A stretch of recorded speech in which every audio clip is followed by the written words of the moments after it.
সেই প্রকৃত মুসলিম যার হাত এবং জবান থেকে অপর মুসলিম নিরাপদে থাকে। কিন্তু না, আমরা দেখতেছি জাতির ভিতরে উল্টো চিত্র। আমাদের হাত দ্বারা আমরা মুসলিমকে আঘাত করছি, আমাদের জবান দ্বারা আমরা মুসলমানকে আঘাত করছি।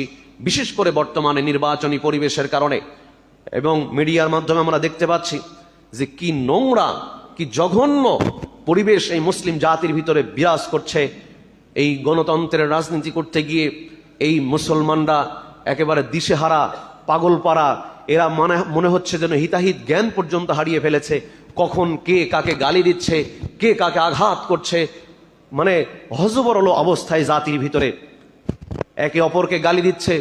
কেউ কাকে শকুন বলছে, কেউ কাকে খাম্বা বলছে, কেউ কাকে অমকের বাচ্চা বলছে। মানে বক্তব্যের মঞ্চগুলো, রাজনৈতিক মঞ্চগুলো যেন গালির মঞ্চে পরিণত হয়ে গেছে। শোনেন, এই মুখ থেকে, জবান থেকে যেটা বের হয়ে গেল, এই প্রত্যেকটি কথার হিসাব আল্লাহর কাছে দেওয়া লাগবে। আল্লাহকে ভয় করুন। যেই রাজনৈতিক নেতার কথা শুনে আপনি আরেকজনের মাথায় লাঠি মারছেন, যে রাজনৈতিক নেতার আনুগত্য করতে গিয়ে আপনি অপর মুসলমানকে কষ্ট দিচ্ছেন আচরণের দ্বারা, কথার দ্বারা, যেই সামান্য জঘন্য রাজনীতি করতে গিয়ে আপনি একে অন্যকে হায়নার চোখে দেখছেন, আপনি মানুষ মনে করছেন না।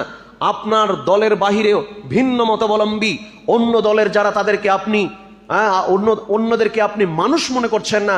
মুখে যা আসছে তাই বলছেন, যা আচরণ তাই করছেন। আপনি পাগলের মতো হয়ে গেছেন।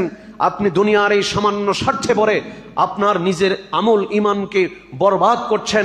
আপনি একটি বার চিন্তা করছেন না আপনার জবান থেকে কত মিথ্যা কথা, কত প্রপাগান্ডা, কত গুজব বের হয়ে যাচ্ছে।